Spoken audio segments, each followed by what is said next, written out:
Yarana, merci d'être au rendez-vous. Les Français n'ont plus d'illusions à se faire. Pour la deuxième fois cette année, ils vont devoir se retirer dans leur foyer pendant la majeure partie de leur temps. Le président Emmanuel Macron a annoncé ce matin à la télévision qu'un nouveau confinement est décrété sur l'ensemble du territoire national.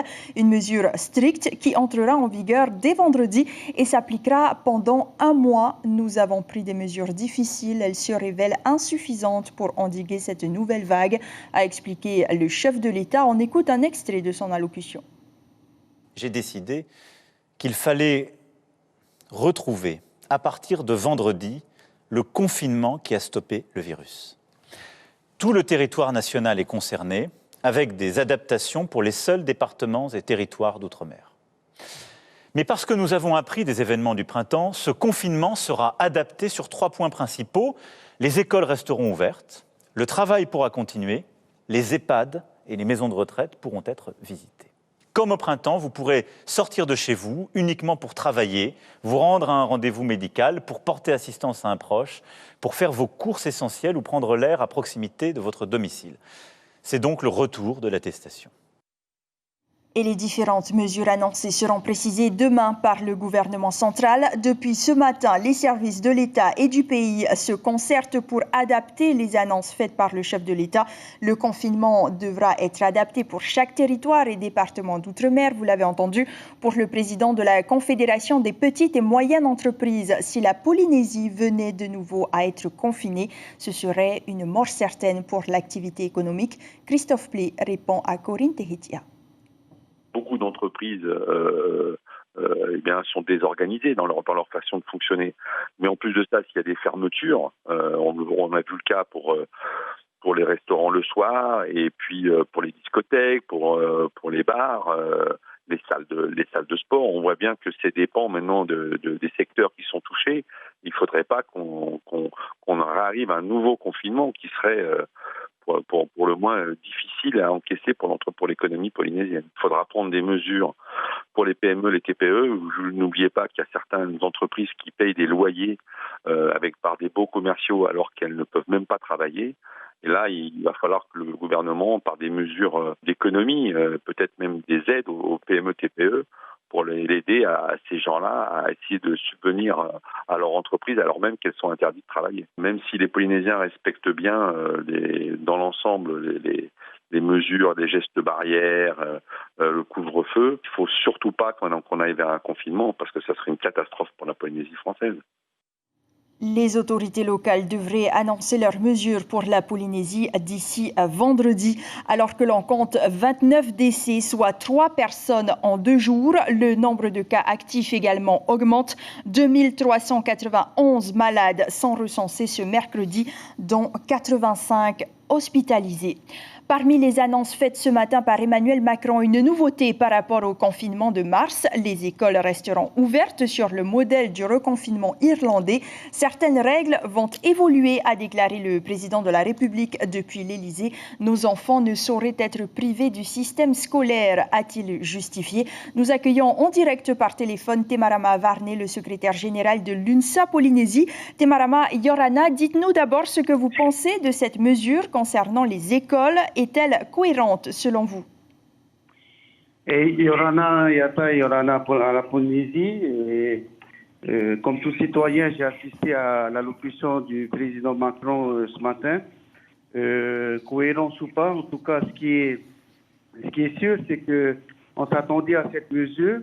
Les écoles restent ouvertes et on a vu que quand elles étaient fermées durant les 3 mois pendant le printemps, ça a été difficile pour les enfants de retourner à l'école et on a vu des séquelles sur la rentrée d'août. Donc maintenant, ce que nous souhaitons proposer, là on va attendre l'allocution du haut-commissaire ainsi que la déclinaison qui sera faite en Polynésie française en matière d'éducation. On attend qu'il y ait une cohérence avec le discours et les faits. La rentrée, c'est dans une dizaine de jours. Mais si on laisse ouvert, alors qu'on dit qu'il y a des clusters partout, c'est 30 gamins dans une classe, peut-être arriver à mettre à demi-groupe par classe. Donc, si la même mesure venait à être appliquée en Polynésie, vous ne serez pas d'accord? Il n'y a pas question d'être d'accord ou pas d'accord. Elle va être appliquée, mais on souhaiterait accompagner et ne pas inquiéter le pôle personnel enseignant ou non enseignant, mais aussi rassurer les parents qui amènent leurs enfants à l'école. L'idée, c'est que les enfants puissent continuer à s'instruire, puissent continuer à aller à l'école, mais en renforçant les gestes barrières, la distanciation, et que ce ne soit pas un vain mot, que vraiment, à 30 dans une classe, c'est juste pas possible. Merci beaucoup, Temarama Varney, d'avoir été en direct avec nous dans cette édition de la mi-journée. À l'université, Merci. En revanche, les cours se passeront en ligne, a déclaré le chef de l'État. Et cette bonne nouvelle qui facilite la vie des administrés de Ha au Tuamotu, le distributeur automatique de billets, est enfin opérationnel. Les travaux avaient démarré en août dernier et se sont achevés ce mois-ci.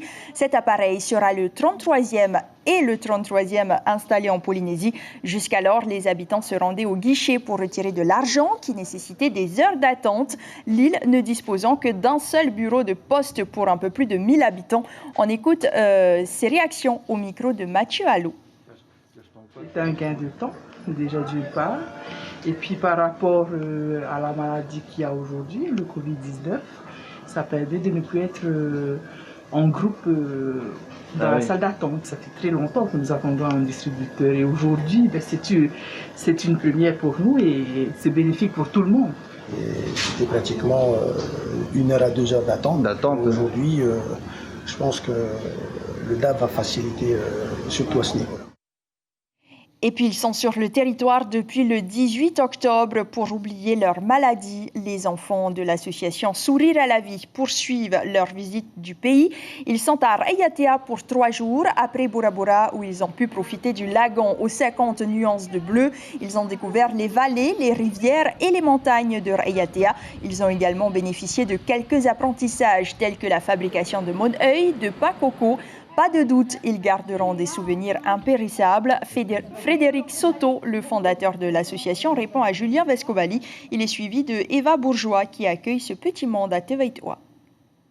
Je tenais vraiment à leur faire découvrir ce site Nioshak et puis le travail avec Aroa qui est en méditation, etc. pour qu'ils puissent vraiment intérioriser, justement travailler sur eux-mêmes, parler des difficultés qu'ils ont rencontrées et évidemment laisser aussi faire la nature son travail pour qu'ils se sentent bien et voilà, que la vallée leur apporte plein de bonnes choses. Ils sont là jusqu'à vendredi, à partir d'aujourd'hui, ce qui fait en gros 4 jours. Nous avons préparé un programme assez spécial qui allie à la fois des ateliers culinaires avec des activités de bien-être en collaboration avec Aroha Experience. Là actuellement ils sont en pleine session gommage dans la rivière avec Nike Lutz. Et ça nous le faisons vraiment de manière, on va dire, exclusive. C'est pas un programme que nous proposons en temps ordinaire et avec un tarif promotionnel. L'association se rendra ensuite à Rangiroa. Et enfin, pour terminer, Polynésie la première vous invite pour une immersion totale dans l'intimité du club de Va'a de légende, Shelva, un reportage de 4 épisodes dans lequel vous pourrez suivre David Tepava, barreur légendaire du groupe et le reste de l'équipe. Voici un aperçu. J'ai recruté suivant l'image du tata simple et caractère assez qui en veulent. Simple et qui écoute, pas de fierté, pas de champion, parce qu'un champion, tu sais ce que ça donne quand tu dis et c'est mieux que toi. Donc je préfère prendre des petits, des gars qui écoutent. Et c'est ce que j'ai fait. Le choix que j'ai fait là aujourd'hui, je ne regrette pas. Des moments à ne pas manquer donc ce mercredi 28 octobre à 19h25. Merci de nous rester fidèles. Prochain rendez-vous à 19h avec Stéphane Ratino. Prenez soin de vous et belle journée.